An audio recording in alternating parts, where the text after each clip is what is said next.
가짜 경력을 내세워 하원에 입성했다는 의혹에 휩싸인 조지 산토스 공화당 연방 하원의원이 결국 기소됐습니다. 그는 현재 이력 위조 외에도 사기, 돈 세탁, 거짓 증언, 금융사기 등 13개 혐의로 재판을 받을 전망입니다. 도널드 트럼프 전 대통령이 성폭력 관련 민사소송에서 패소했습니다. 이번 판결을 두고 다가오는 대선에서 그의 핵심 유권자의 지지가 약화될 것이라는 평가와 오히려 강성 지지층의 결집을 불러올 수 있을 것이라는 평가로 갈리고 있습니다. 사람들의 관심을 끌기 위해 SNS에 시체 검시 사진을 올린 여성이 기소됐습니다. 병원은 그녀를 명예훼손 혐의로 기소하고 관련 게시물들을 영구 삭제할 것을 요구했습니다. 이번 주 맨해튼에 럭셔리 대마 가게가 출범합니다. 가게 대표는 기존에 존재하던 마약 가게들과 마약 복용자들에 대한 인식을 바꾸고 싶다고 포부를 밝혔습니다. 오는 10월 개최될 제2회 세계 제주인 축제를 홍보하기 위해 홍보단이 포트리에서 기자회견을 열었습니다. 홍보단은 미국에서 나고 자란 2세들의 자발적 참여를 요청했습니다.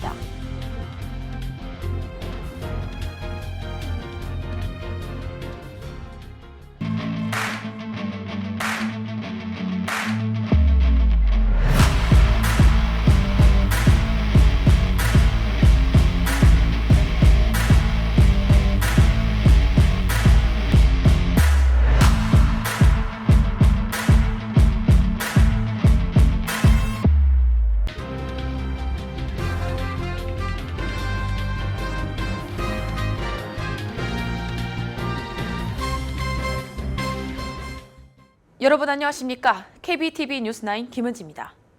가짜 학력과 이력으로 파문을 일으킨 조지 산토스 공화당 연방 하원의원이 결국 재판에 넘겨졌습니다. 산토스 의원을 둘러싼 수많은 의혹을 두고 수사를 벌여온 뉴욕 동부 연방지검은 사기, 돈 세탁, 공금 유용, 거짓 증언 등 13개 혐의로 그를 기소한 직후 체포 구금했습니다. 이 모든 혐의가 인정될 경우 최대 20년의 징역형이 선고될 수 있다고 전했습니다. 공소장에는 산토스 의원이 선거 자금을 유용해 명품 옷을 사고 자동차 할부금을 납부한 혐의와 직장에 있으면서도 실업수당을 신청해 24,000달러를 부정수급한 혐의 등이 포함됐습니다.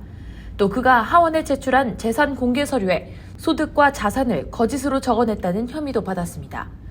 조지 산토스 의원은 지난해 11월 한인들이 다수 거주하고 있는 롱아일랜드와 퀸즈 북동부를 포함한 뉴욕주 제3선거구에 공화당 연방하원의원으로 처음 당선됐습니다. 브라질계 이민자인 그는 특히 동성 연애자라는 사실을 밝히고 처음으로 당선된 공화당 의원이라 주목을 받았고 스스로를 아메리칸 드림의 완전한 전형이라고 소개하기도 했습니다. 하지만 당선 이후 경력 날조 의혹 등으로 연일 무수한 구설에 올랐습니다. 뉴욕시 공립대인 명문 바루크대 학사와 뉴욕대 석사 출신이라는 그의 설명과 달리 대학을 나오지 않은 것으로 드러났고 골드만삭스, 시티그룹 등 월가 대형 은행 근무 경력도 허위로 밝혀졌습니다.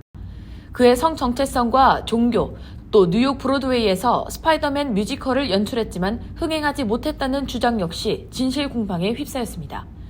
이 밖에도 의원실에서 근무한 인턴 직원을 성희롱했다는 의혹 등이 추가로 불거지기도 했습니다. 또 모국인 브라질에서 지난 2008년 훔친 수표를 사용한 사기 행각에 연루된 의혹으로 현지 검찰의 수사선상에 올랐으며 또 11월 선거 당시 선거 자금을 사적인 용도로 유용한 의혹으로 미 수사당국의 조사를 받았습니다. 산토스 의원은 오늘 오후 뉴욕주 롱아일랜드의 연방법원에서 기소인부 절차를 진행했으며 판사의 결정에 따라 풀려날 가능성이 있는 것으로 전해졌습니다. 다만 CNN은 산토스 의원이 이번 기소에도 불구하고 하원 의원직을 유지할 것으로 보인다고 보도했습니다. 미 연방헌법은 반역 행위를 범하지 않는 이상 의원의 직무 수행을 막지 못하도록 하고 있기 때문입니다.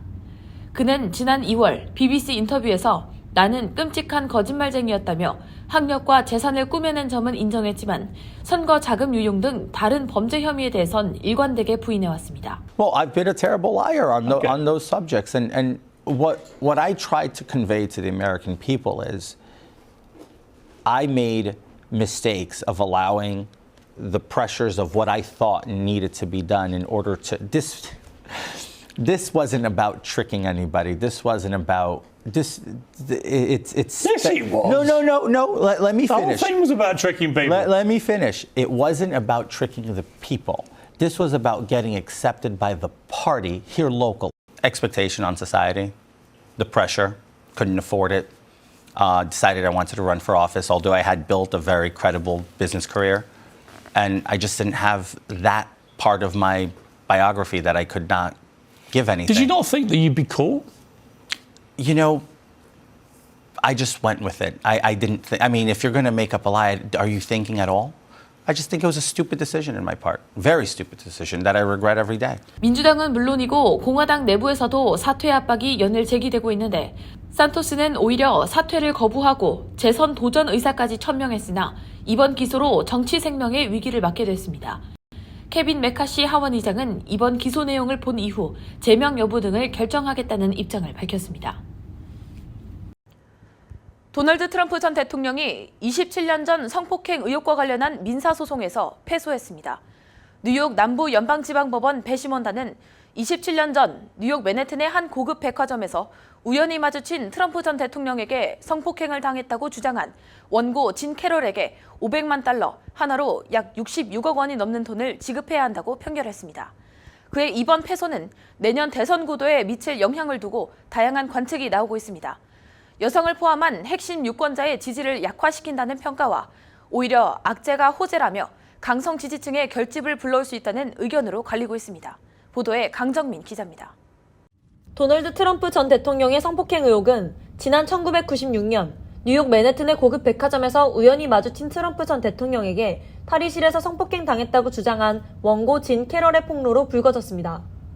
뉴욕 남부 연방지방법원 배심원이 이 주장을 입증할 증거를 제시하지 못했다고 판단했지만 다만 배심원단은 트럼프 전 대통령이 캐럴을 성추행하고 신체적 접촉을 했다는 주장은 사실에 부합한다고 봤습니다. 이에 더해 배심원단은 트럼프 전 대통령이 성폭행 주장을 부인하는 과정에서 그 여자는 내 스타일이 아니다라며 사기와 거짓말 등의 표현을 사용한 것은 캐럴의 명예를 훼손한 행위라고 판단하고 모두 500만 달러의 피해 보상 및 징벌적 배상을 명령했습니다. 즉 성폭행은 아니지만 성추행은 인정된 것이며 이 혐의를 부인하는 과정에서 원고의 명예를 훼손했다고 판결을 내린 것입니다. 지금껏 트럼프 전 대통령을 향해 성비위와 관련한 다양한 주장이 제기됐지만 법원에서 인정된 것은 이번이 처음입니다. 이에 대해 트럼프 전 대통령은 소셜미디어에 난 그 여자가 누군지 전혀 모른다. 이번 판결은 역사상 최악의 마녀 사냥이자 미국의 불명예라며 항소하겠다는 뜻을 밝혔습니다. 한편 30년 전 성추행을 저질렀다고 판단한 배심원의 판결이 나오면서 내년 대선 구도에 미칠 영향을 두고 다양한 관측이 나오고 있습니다. CNN 방송은 배심원단이 트럼프 전 대통령의 패소를 만장일치로 결정한 것은 여성을 포함한 핵심 유권자의 지지층이 이탈하게 만드는 요인이라고 평가했고 이번 재판을 계기로 트럼프의 도덕성 문제가 다시 유권자의 뇌리에 남게 된 만큼 그가 과연 본선까지 살아남을 수 있는 후보인지에 대해 의문이 지속해서 제기될 수밖에 없을 것이란 분석을 내놨습니다. 다만 악재를 호재로 활용하는 재주가 뛰어난 트럼프 전 대통령의 정치 전략이 변수가 될 수 있습니다. 트럼프 전 대통령은 지난달 이와 별개인 성추문 입막음 의혹에 대한 법원의 기소인부 절차가 끝나자마자 미국에서 여태 본 적이 없는 규모의 엄청난 선거 개입이라고 주장하며 지지층 결집을 도모했고 자신을 기소한 검사장이나 재판부에 대해 각각 급진 좌파 검사, 트럼프를 혐오하는 판사라고 여론몰이하며 자신에 대한 재판에 정치 공작이라는 프레임을 씌웠습니다. 그의 선거 캠프 모금액도 성추문 입막음 관련 기소 후 액수가 급증했습니다. 최근 여론조사에서도 공화당 지지층 응답자의 51%가 트럼프 전 대통령을 예비후보로 지지했고 2024 대선 1대1 가상 대결에서도 응답자 36%가 그를 지지해 바이든 대통령 32%를 앞섰습니다. 결국 이번 결정 역시 내년 11월 예정된 대선까지 유권자들에게 어떤 영향을 미칠지 불분명하며 트럼프 전 대통령이 즉각 항소하겠다는 뜻을 밝힌 만큼 항소심 결과까지 지켜봐야 할 것이라는 평가입니다. KBTV 뉴스 강정민입니다. 뉴욕시 노스웰 헬스 병원이 사람들의 관심을 끌기 위해 SNS에 지속적으로 시체 검시 사진과 영상을 올린 전 영안실 직원을 고소했습니다. 병원 측은 관련 게시물들을 삭제할 것을 요구하고 병원의 명예를 실추시켰다며 명예훼손 혐의로 기소했습니다. 김용성 기자의 보도입니다. 뉴욕의 노스웰 헬스 병원은 지난 4월 28일 브루클린 출신의 전직 영안실 직원 퀀테이스 샤프턴이 자신의 개인 SNS 계정에 시체 검시 사진과 영상을 올린 혐의로 고소했습니다. 노스웰 헬스는 샤프턴이 영안실에서 콘텐츠를 촬영하고 있다는 것을 들키기 전인 1월부터 3월 중순까지 약 45일 동안 병원에서 일했다고 전했습니다. 그들은 샤프턴은 인스타그램에서 팔로워를 늘리기 위해 그녀가 일했던 병원인 롱아일랜드 유대인 의료센터의 영안실에서 그래픽, 마식사진 및 비디오를 업로드했다고 덧붙였습니다. 병원은 샤프턴이 절단된 신체 부위, 내장, 사산이 포함된 사진과 비디오를 게시하며 자신을 #autopsybay라고 지칭해 이 콘텐츠를 통해 인스타그램 팔로워를 늘리려 했다고 주장합니다. 실제로 그녀는 일부 게시물에서 더 보고 싶은 것들이 있냐고 물어보며 팔로워들의 관심사를 챙기는 모습을 보였습니다. 샤프턴은 인스타그램에 올린 최근 게시물에서 말할 수 없는 이유로 더 이상 게시물을 올리지 않을 것이라고 말하며 이를 통해 검시 과정을 보는 것에 관심이 있었던 모든 사람들에게 미안하다. 팔로워들에게 부검 관련 작업을 보여주며 이 직종에 조금이나마 관심이 더해진 것 같아서 다행이다 라고 전했습니다. 현재 그녀의 인스타그램 및 틱톡 계정에는 추가 게시물이 업로드되지 않고 있습니다. 그녀는 이로 인해 해고되었고 병원 측은 샤프턴에게 그간 업로드한 게시물들을 삭제해달라고 요구했으며 샤프턴은 자신이 해고 이후 게시물들을 전부 삭제했다고 주장했습니다. 그러나 노스웰 측은 샤프턴이 해고 후에도 검시 사진을 여러 차례 업로드했다고 주장하며 그녀를 전격 기소했습니다. 노스웰 측 변호인단은 샤프턴이 반성의 기미를 보이지 않는다며 자신이 한 일이 잘못된 일이 아니라고 주장한다고 전했습니다. 샤프턴은 크리에이터로서 사람들이 보고 싶은 걸 보여줄 권리를 이용했을 뿐이라고 설명하며 자신의 무죄를 주장했습니다. 변호인단은 샤프턴은 이 사진들이나 영상들을 찍을 권리도 없을 뿐더러 이를 인터넷에 업로드해 다른 사람들과 공유하는 것은 더더욱 해서는 안 되는 일이었다며 그녀가 올린 검시 관련 게시물들을 영구 삭제함과 함께 그녀가 병원의 명예를 실추시켰다는 주장을 펼치며 명예훼손 혐의로 기소했습니다. KBTV 뉴스 김용성입니다. 뉴욕주의 마리화나 합법화 움직임이 활발한 가운데 대마초 젤리나 초콜릿 등 일명 에디블부터 럭셔리 대마샵까지 등장했습니다.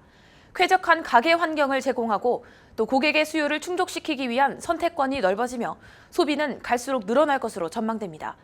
이번 주 새롭게 문을 열 맨해튼의 한 럭셔리 마리화나 샵은 뉴욕 주정부가 마리화나를 합법화한 만큼 마리화나가 우리 삶의 일부가 됐으면 좋겠다는 의견을 밝혔습니다.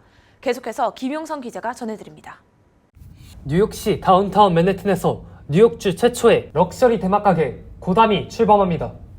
빌리 리처드 대표는 마리화나 외에도 여러 고급 제품들을 판매하며 쇼핑 중 눈요깃거리가 될 수 있는 예술 작품들 또한 다소 배치되어 있다며 마약으로 생각되는 마리화나에 대한 인식을 바꾸고 싶다. 그저 취하고 싶어서 뿐만이 아니라 의료 목적으로도 마리화나를 사용하는 사람들이 많다. 마리화나를 그저 합법화하는 것만이 아닌 술, 담배처럼 우리네 삶의 일부가 되었으면 좋겠다는 포부를 전했습니다.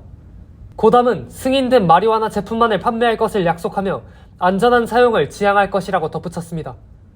이처럼 뉴욕주가 대마초 사용과 판매를 합법화하며 다양한 고객들의 니즈를 저격하기 위한 색다른 마약 제품들이 등장하고 있습니다. 이 중에도 젊은 층과 여성들을 저격한 상큼한 과일 맛이 나는 대마초 젤리나 캐러멜과 초콜릿으로 코팅된 대마 초콜릿 외에도 냄새나 연기 없이 부담 없이 휴대하며 사용할 수 있는 제품들이 눈에 띕니다.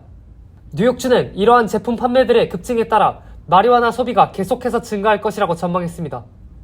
뉴욕주는 21세 이상 성인에 한해 기호용 마리화나 소지 및 사용을 지난 2021년에 합법화했으며 작년 12월에 첫 합법 마리화나 소매점이 영업을 시작했습니다. 마리화나를 판매하기 위해서는 대마초 판매 면허를 발급받아야 하며 판매 제품들 또한 국가 승인 실험실에서 효능 측정 테스트 및 불순물 확인 테스트를 거친 후에야 시판이 가능해집니다. 판매 면허가 있는 이들 또한 21세 미만 미성년자에게 대마초를 판매할 시 즉시 면허가 몰수됩니다. 마리화나 판매 면허는 마리화나가 합법화되기 이전 소지나 판매로 유죄 판결을 받은 이들에게 우선적으로 발급되고 있습니다. 캐시 호컬 뉴욕 주지사는 이를 통해 전과 딱지라는 낙인이 생겼던 이들에게 기회를 주고 일자리 균형을 추구할 것이라고 전했습니다. KBTV 뉴스 김용성입니다. 전 세계 각국에 살고 있는 제주도인들이 함께 어우러지는 제2회 세계 제주인 축제가 열립니다. 세계 제주인 대회 홍보를 위해 방미한 홍보단은 지난 9일 뉴저지주 포트레에 있는 나폴리 레스토랑에서 기자회견을 열었습니다. 현장에 강정민 기자가 다녀왔습니다. 제2회 세계 제주인 축제 홍보단은 기자회견을 열고 오는 10월 6일부터 3일 동안 전 세계 제주인들이 어머니의 섬 제주에 모여 교류하며 제주인의 뿌리와 정체성을 확인하고 제주인 네트워크를 구축하기 위한 제2회 세계 제주인 대회를 개최한다고 발표했습니다. 이 자리에는 세계 제주인 대회 조직위원회 정영진 사무총장, 제외 제주도민의 총연합회 강수일 사무총장, 재미 제주도민의 이한진 회장 등이 참석했습니다.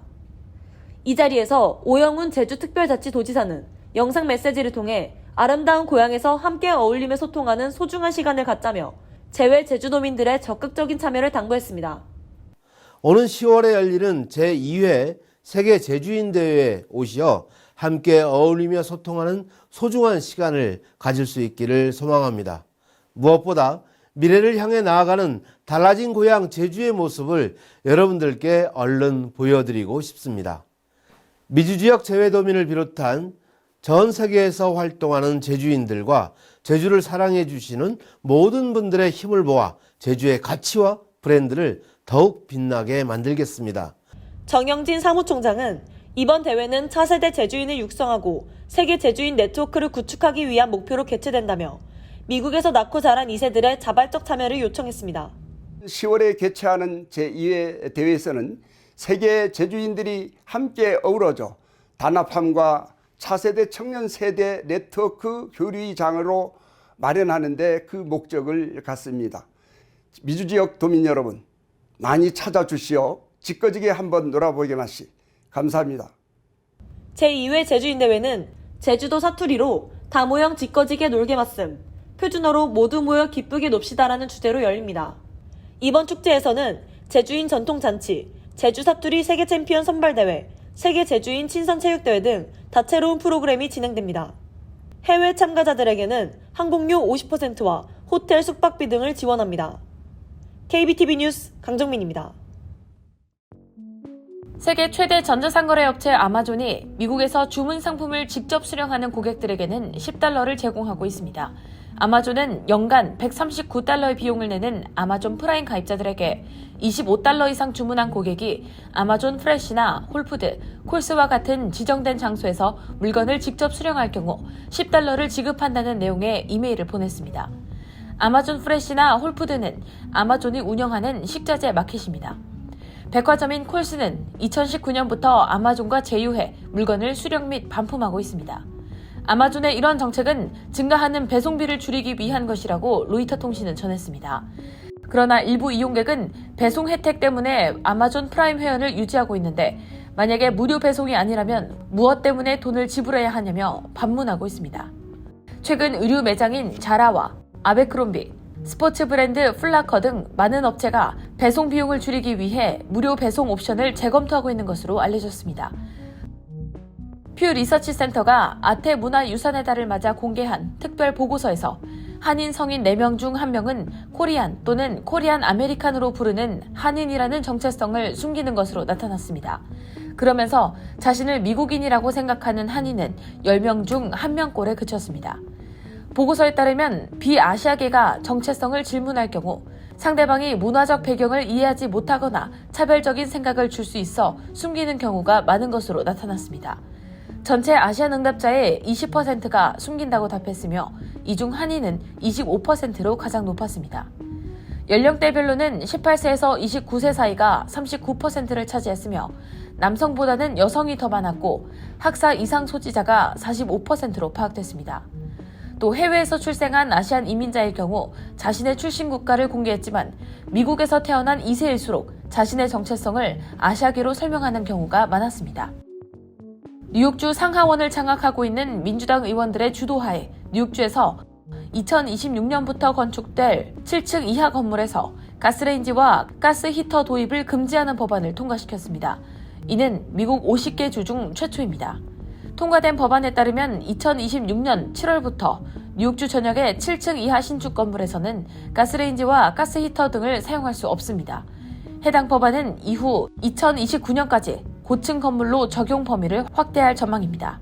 다만 병원, 세탁소, 식당, 상점과와 같은 대형 공업 및 상업용 건물은 규제 대상이 아닙니다. 키오스크로 셀프 계산을 한 뒤 팁을 요구받는 소비자들 사이에서 불만이 터져나오고 있습니다. 미국에서는 식당이나 카페 등지에서 테이블 담당 종업원에게 통상 주문 금액의 15에서 20%를 봉사료 명목으로 팁을 남깁니다. 그런데 직원의 도움 없이 키오스크로 셀프 주문을 하고도 팁을 내라고 하니 소비자들로선 부당하게 느껴질 수밖에 없는 것입니다. 미국의 요식업계 종업원에게 팁은 단순히 월급 외에 더 받는 수입을 넘어 사실상 실질 임금에 해당합니다. 하지만 종업원의 서비스가 기계로 대체되면서 직원들은 마땅히 팁을 요구할 근거가 부족해지는 것도 부인할 수 없는 사실입니다. 그러나 일각에선 고용주가 직원들의 임금을 직접 인상하는 대신 그 책임을 팁으로 둔갑시켜 소비자에게 전가하는 것이라는 비판이 나오고 있습니다. 잠시 후 커뮤니티 브리핑을 전해드립니다.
이어서 환율과 증시 전해드립니다.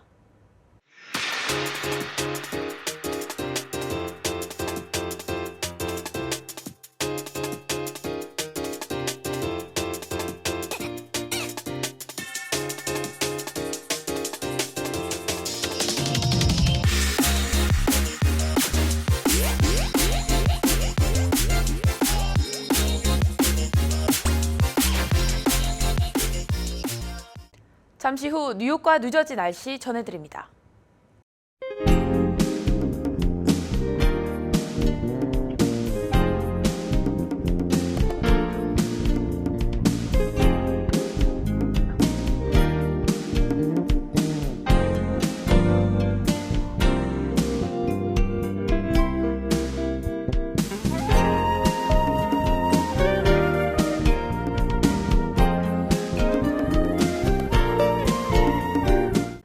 KBTV 뉴스9 마칩니다. 오늘도 시청해주셔서 대단히 고맙습니다.